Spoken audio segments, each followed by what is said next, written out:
If anyone dares try to test my mental competence, I will eviscerate every single person with my intelligence right now.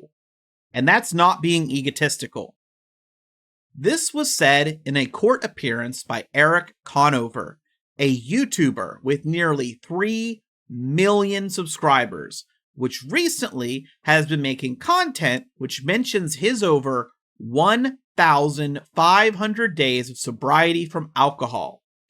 I want to give you a brief bit of the channel description just so you understand the type of content he makes. Merging architecture, sacred geometry, and AI consciousness evolution, this channel explores homes built for energetic resonance and human expansion. Erik Conover's parents also appeared in the WebEx call, and when he saw them, he yelled, "Mom, thank God, look at me!" And reportedly, his parents told him to listen to his attorney. But I didn't see that myself from the video clips that are available. The main accusation by police is while an officer had another person pulled over, Erik Conover sped past him, going an estimated 55 to 60 miles per hour in a 35 zone. They claim that once the officer got Erik pulled over, and I want to quote this part from the appearance, "While Officer Emmett exited his vehicle, he moved around to the rear of his cruiser, and you, Mr. Conover, then backed his vehicle rapidly, pointed it directly at Officer Emmett, and accelerated at him, striking him at a reasonably high rate of speed." They claim the officer flew 20 to 40 feet. And this entire wild interaction, they also claim, was recorded by someone with a drone. So if this makes it to court, we're not just talking body cam footage or footage from the dash cam, drone footage. But on top of that, media has also shown what appears to be him followed by police, and that video was reportedly taken by someone who just happened to be rollerblading in the area. And really, this points to the fact that you can't go anywhere without being recorded. In addition to this, according to media reports, Erik is also facing a DWI charge from an incident on March 13th. Now, I'm not sure if that means alcohol or not, because there was talk of marijuana in some of the reports. The clips, he says he's sober and they're trying to hit him with a DUI charge, but maybe he's misunderstanding and they mean DWI, so I don't know exactly what they are accusing him of. But Erik claims this whole thing is a sting against him by police. He denies being the man they're even looking for because he lives in a different state than what I think they say he lives in, something like that. It's a little foggy, and he held up documents saying they were falsified in the call. He also says the state troopers brutalized him. Now, you might be wondering, is he out? Is he free to give us an update video? And the answer is no, he is not released at this time. Probable cause hearing, I believe, is next week. Now, I checked his Twitter account, and it appears he was last active on the 15th, which I think was complaining about the DWI arrest because he's talking about blood draw, wanting information on an officer, and he names an officer. He also mentioned wanting to see the body cam, which I'm going to be honest, I think everyone's going to want to see the body cam, right?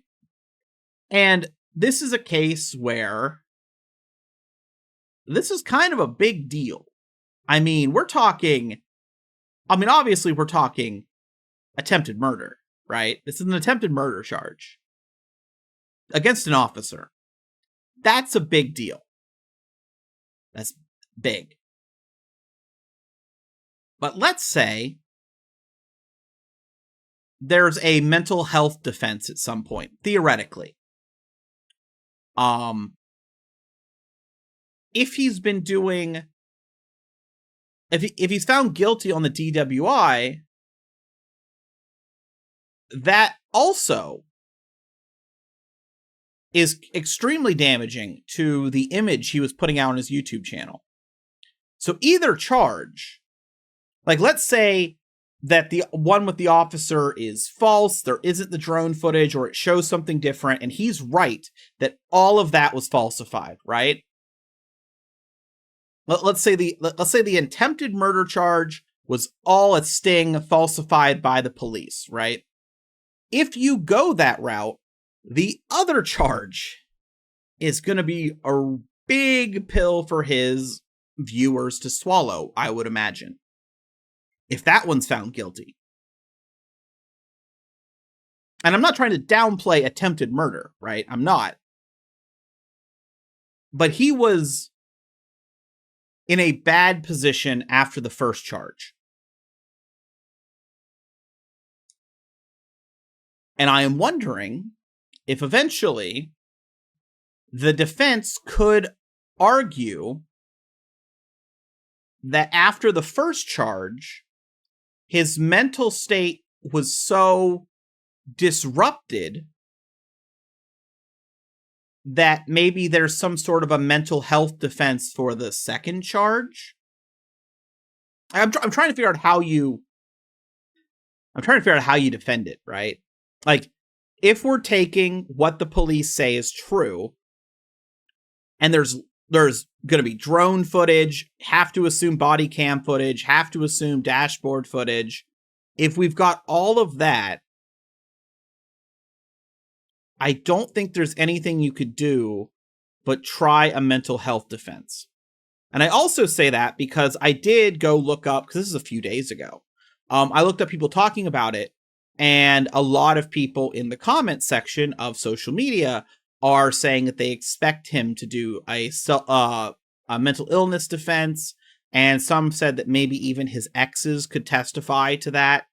But I don't know the guy, so I don't know enough. I'm not a connoisseur of his content. Some people are.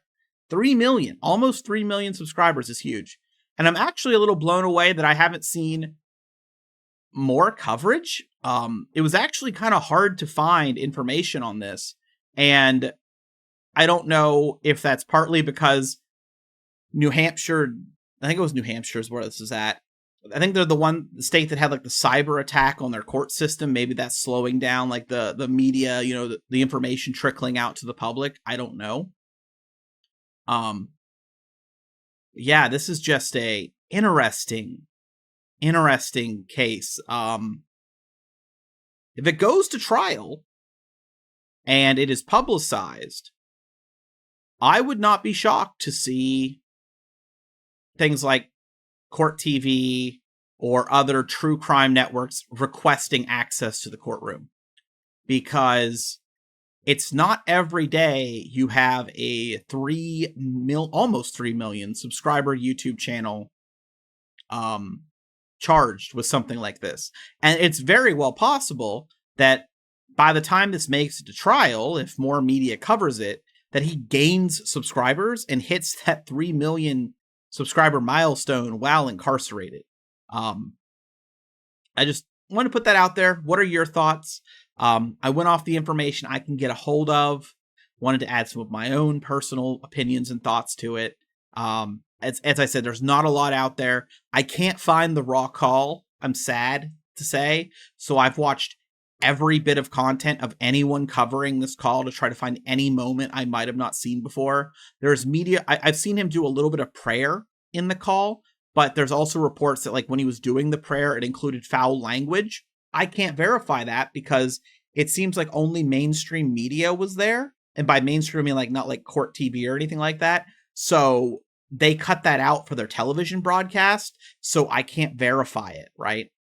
And that's kind of an issue right now. And as I said, I think everyone wants to see the body cam. I think everyone wants to see the drone footage because this is not an everyday occurrence, to say the least.